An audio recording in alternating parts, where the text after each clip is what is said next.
Let's do this. It's Hot Sheet. OG crew here. Scott Braun with Baseball America's JJ Cooper and Geoff Pontes. Brandon Winokur in the Twin system is going to join us soon. He is a big athletic kid. We'll talk to him. If you have questions for us, let us know now. And I want to go fast because I want to spend time on this topic. I like it. Let's hit the first move. We have farm system Statcast hitting rankings and unique formulas put together by Baseball America's finest. So you can see the tweet here that they've measured performance this season, underlying metrics via Hawkeye, data gathered across the minors to show which players top the leaderboards. But what about farm system rankings? So JJ, Hit Plus is what we call it. And what does Hit Plus tell us? So, okay. There's a lot of complicated formulas in here, but I really can summarize it pretty quickly, which is we're looking at how much hitters understand the strike zone. Do they chase pitches out of the zone? Do they hold off? Do they hit pitches in the zone? How much contact do you make? How hard do you hit it? And then kind of what you do when you do hit it, right? Are you pulling it line drive in the air? Are you slapping it on the ground?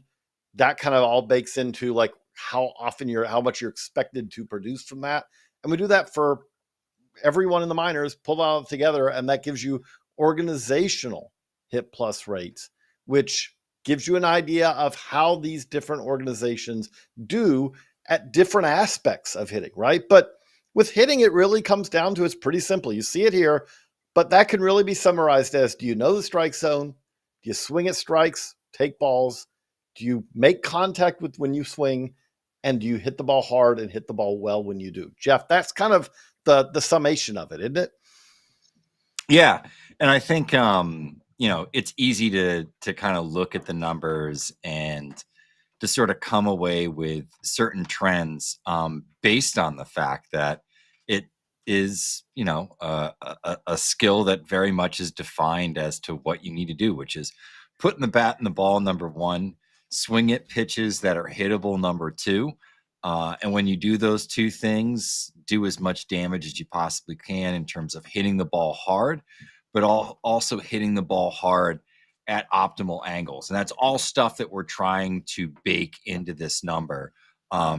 So we're trying to get a really well-rounded look at each and every prospect within an organization and then sort of weigh out based upon, how many at-bats each prospect got, what their unique contribution is to the larger number, if that all makes sense. And the thing that stands out there, as you see it right there, is the Dodgers are number one, which is probably not a stunning development, but the Dodgers are. The thing about the Dodgers is that really stands out is there's not this one attribute. It's not like that they hit the ball harder than everyone else. It's not that they have the best pitch recognition, zone recognition.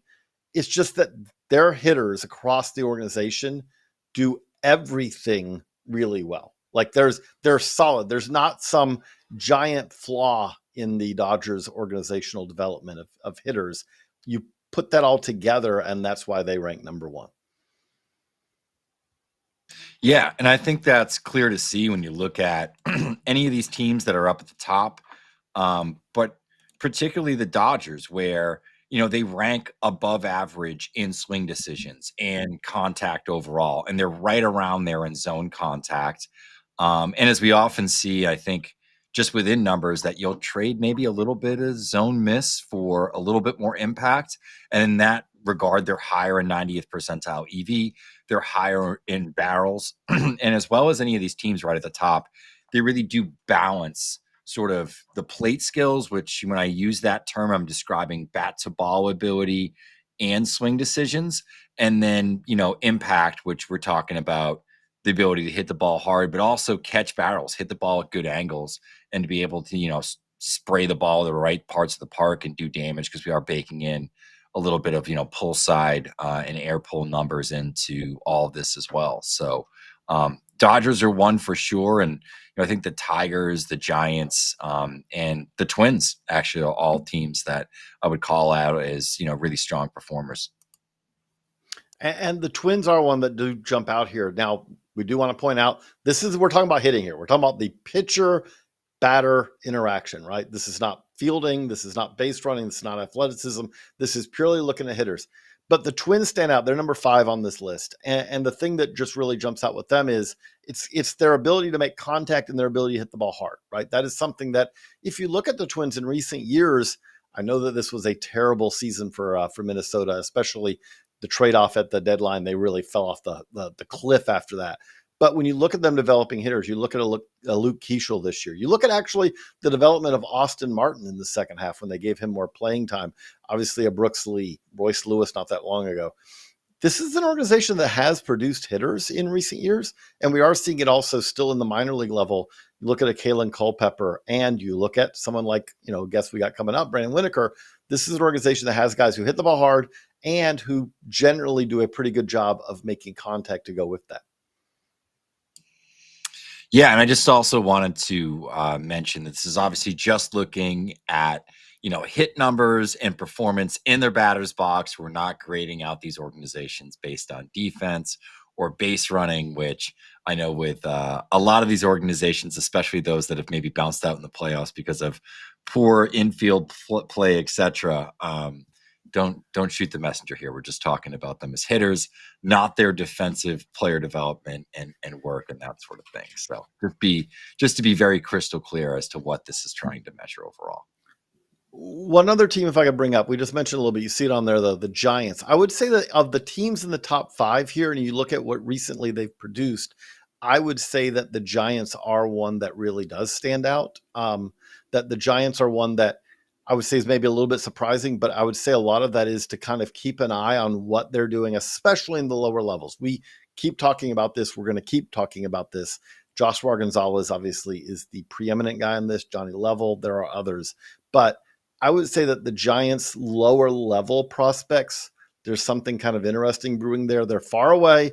There's a lot of risk when you talk about prospects who have yet to, in some cases, make it to full season ball, but in some other cases have definitely not made it out of low A yet.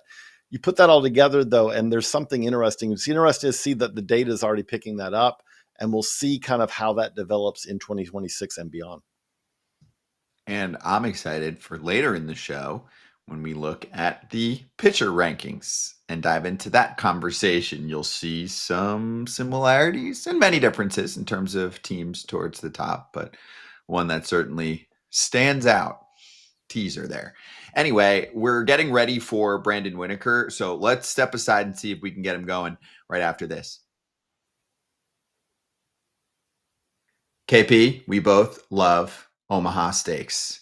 My latest order, 6 private reserve filet mignons. It sounds bougie because it is. They were fantastic. And also 1.5 pounds of jumbo cooked shrimp with a big initial discount and then an additional $35 off with the code FOUL. You have been a long time Omaha Steaks guy too.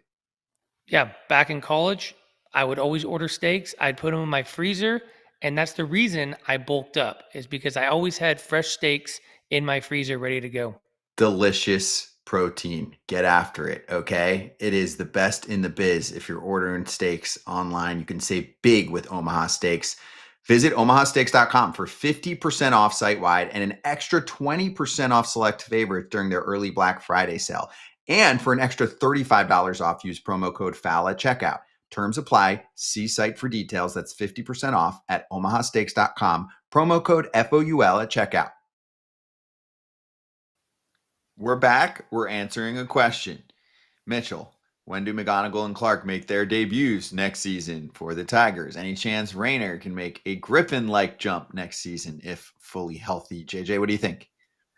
I would say they're both on the same development path, but I would say that McGonigal probably before Clark, just because as the team is at least currently constructed, there's more opportunity there. Clark can play in a corner, but you do have Riley Green. You do have Parker Meadows when healthy. You do have Kerry Carpenter, who you probably want to at least be somewhat part of that outfield mix. Look at McGonigal, and right now you say, okay, is Javier? I don't think McGonigal is a shortstop. That's the key part here is that, but I do think he could be their best second baseman pretty quickly next year. It's not a team that has a lot of second basemen who are really kind of solid defensively and can hit. They have a little bit of the guys who can hit, who aren't so great defensively and vice versa. So I think he's the first of those guys. I think Clark, if there's an injury, he could be ready almost day one. But if not, it's kind of probably more of a later in the season kind of thing for him. And then with Bryce, I think that's a great question to ask. No, I don't think he can make a Griffin-like jump next year because Connor Griffin just made one of the, you see a jump like that once every 5 years, maybe. So it's hard to say that another guy's going to do that, but it is worth noting that this was the other best shortstop prospect in that draft class on the high school side. So you are talking about him, and you're talking about a legit top prospect, top 50 prospect in the game. Had an injury last year, but coming back from that, he definitely could be very much an impact prospect. I just wouldn't put him in the Connor Griffin category.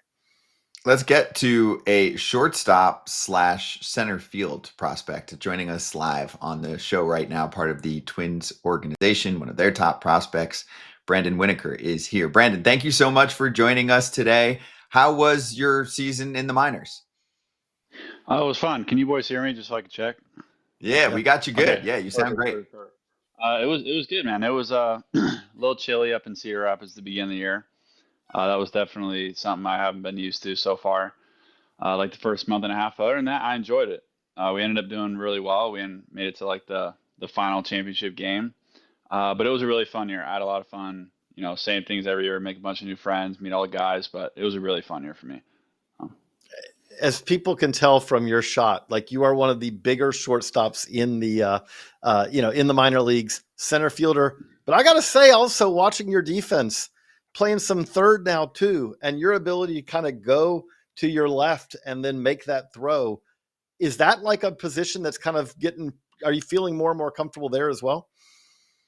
Yeah, I love third base. That was something, like you said at the beginning of the year, I spent maybe 1 out of 10 games there, and then I started playing there more often when some of our other guys got pulled up, and some stuff moved around, and I really enjoyed it. The first few games were a little uncomfortable, like anything else. First few times were a little uncomfortable, but after that, I was like, I started seeing my name in the lineup at third base. I'm like, this is pretty cool. Like I enjoy this. It's a fun position. There's a lot of stuff that normally happens throughout a game at third. I feel like I can use my arm a little bit more. Kind of going to my backhand side, making some quick plays. There's not as much time to think, so you can kind of just react side to side. But I really enjoyed third base. So.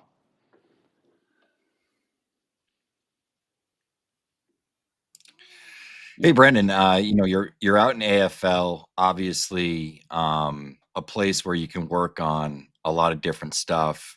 Is there a focus just in terms of a defensive position or some things at the plate that, you're really trying to hone in on with this extra work? Yeah, absolutely. I think we have our AAA coach, Danny here, who's been awesome so far. And I think our plan is really just to be as consistent as possible these next 6 weeks with my approach to the plate and my swing, and just like I said, just being consistent, like working out in the cage, just kind of dominating my routine every day going in, whether I feel, a little tired or I feel great, like just dominating my routine and, hitting the fastball. I think that was something that I really, had gotten a little bit away from this last year. And so my biggest thing is like, I just want to dominate fastball and have, kind of like just these next 6 weeks, just have a simple approach at the plate. I know I don't have to do too much to, use my power at the plate. So just consistent, just kind of like trying to keep it simple at the plate and just hit it, hit fastball as well. So that's kind of the main focus these next, like, I guess now only 4 weeks. This has gone by pretty fast. So that's kind of the big focus for us. So. When you were at Huntington Beach, we heard about your athleticism. When talking to people at the Twins, they talk about your athleticism. But then we look at your family. I got to ask you the question, like, how do you shape up as the athlete in the family? You've got a brother who's an All-American volleyball player. You've got, a dad who was a decathlete. You've got a mom who was a hurdler. We know that where the athleticism comes from, but how do you shape up in the family athlete power rankings, do you think? It's I'll never compare myself to my dad. We're all very competitive, and my dad was an amazing, like I said, ran decathlon in college, was an All-American. My brother's playing Division I volleyball at Loyola, and then my mom was a hurdler, played on like the #1 high school soccer team in the country when she was younger too. And it's just a competitive environment, and I have to give credit right away to my mom. While all us boys were very competitive growing up, she knew that she had to take a step down, or else the household would be like a zoo. Everyone going at each other's heads every day. So I think it's just really fun growing up with a brother who was only a year younger than me. He's huge too. He's like 6'5", well over 200 pounds. So growing up in that environment was really competitive. We all really pushed each other, but we support each other too. Like it's supportive, it's competitive. My dad has always been really hard on me and my brother. I think that was a really good thing.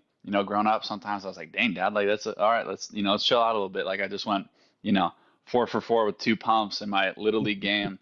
And he's worried about getting back to work the next day. I'm 10 years old. I'm like, dude, I just want to go grab my ramen noodles with my food ticket I just got. And he's like, let's get back in the cage, this and that. So it's been a really competitive environment, but it's been the best thing for me and my brother. And I think it's really helped like push us, having that competitive family. So You mentioned the early success, the 4 for 4 with 2 homers, but obviously, yeah, you were balling when you were a kid. Were there other sports too, or was baseball quickly the one?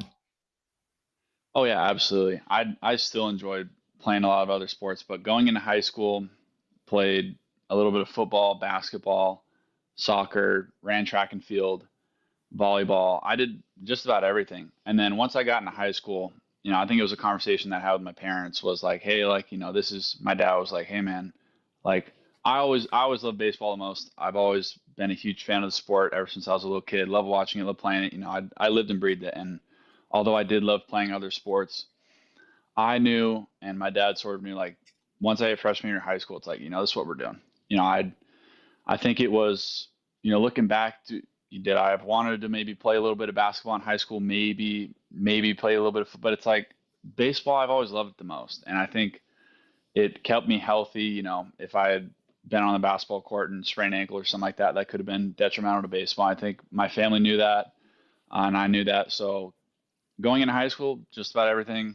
And then once I got to freshman year, I'm like, this is it. Like, this is what I know I have a future in, the most and what I really want to do. So.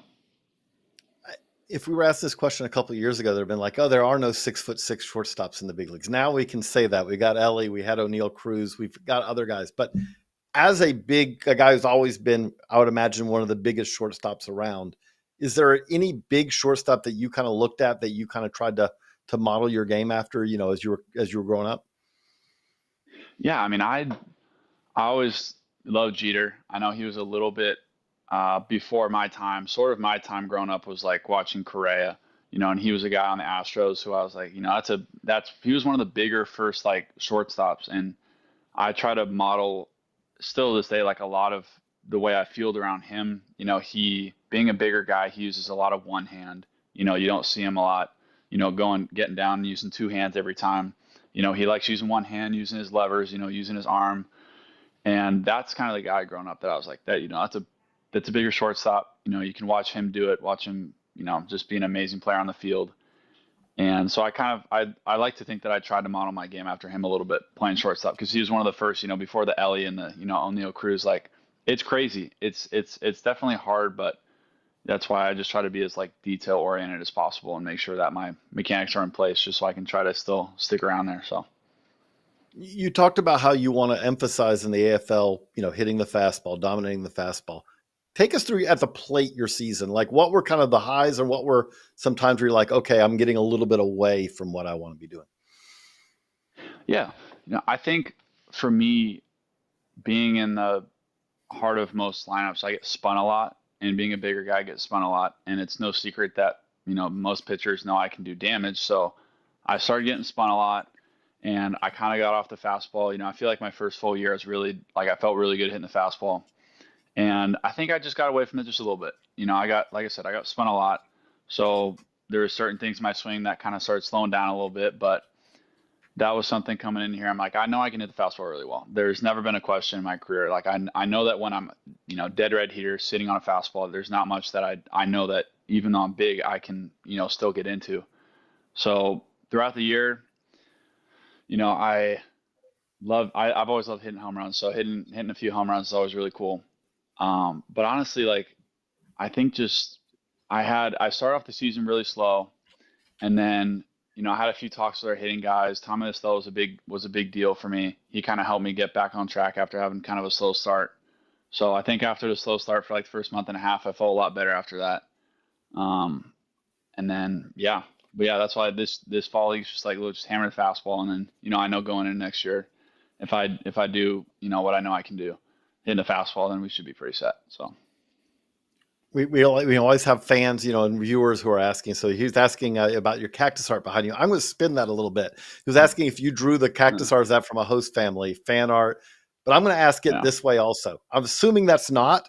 And if it's not, though, do you have a talent that most people don't know? Is there something that you're good at that the average baseball fan who even follows you may not be aware of? Okay, so to answer the first question, this is a host house.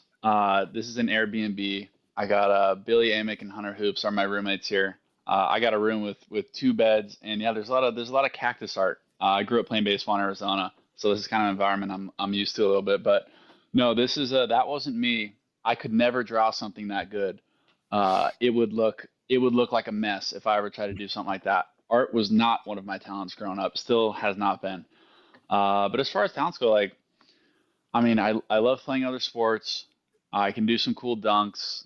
I'm a good bowler. I think that's kind of random. I can spin the ball really well. I have my own bowling shoes. They're American flag themed, so that's kind of cool too. But I would say that, like, the biggest thing I like to do on the side that I practice a lot is bowling. Like, I take a lot of pride in that. So you and Mookie Betts. I don't know if I'm as good as Mookie Betts. I've seen that dude do some crazy things with a bowling ball. So I hope to be there one day. But that would be pretty cool. So I can tell you this: when you make it to the bigs and you see Mookie for the first time, he will be so excited if you bring that up to him, because there are probably not many players who go up to him and talk about the specifics of bowling. It sounds like you know what you're talking about. So I like it. That's already the instant icebreaker for that combo. Brandon, this was great, man. Thanks for joining us. Really appreciate it. Keep doing your thing. Have fun out there in Peoria. Have a good AFL season. And we'll talk to you down the road. Thank you. Thank you, boys. Thank you. I really appreciate the time. Thank you. All right. We'll be right back here on Hot Sheet. Let's hit this week's Arena Club slab pack pull. We opened a Ruby. We went big. We did. $250 pack. That was, what? The nerves got me. I think it was so exciting because the motion, it waits about 4 or 5 seconds for the card to come up. Card that I got was over $300, a prospect from the Mariners. And for me, I love the card. I thought it was great. And guess what? I sold it back. Yep. And now I got a little more money, and now I can go buy another one. You have to wait a couple minutes afterwards. And this is the excitement of the whole thing. Put your money where your mouth is and have fun with Arena Club. You can see that big smile on Todd Father's face. Lazaro Montes, who's supposed to be good. He's Baseball America top 3. He's in the Mariners organization.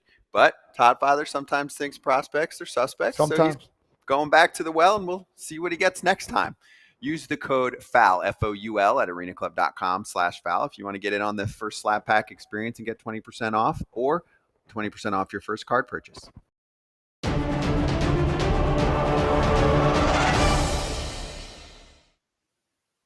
Let's do this in the final sprint. Which organizations have the best Stuff Plus and normalized Stuff Plus?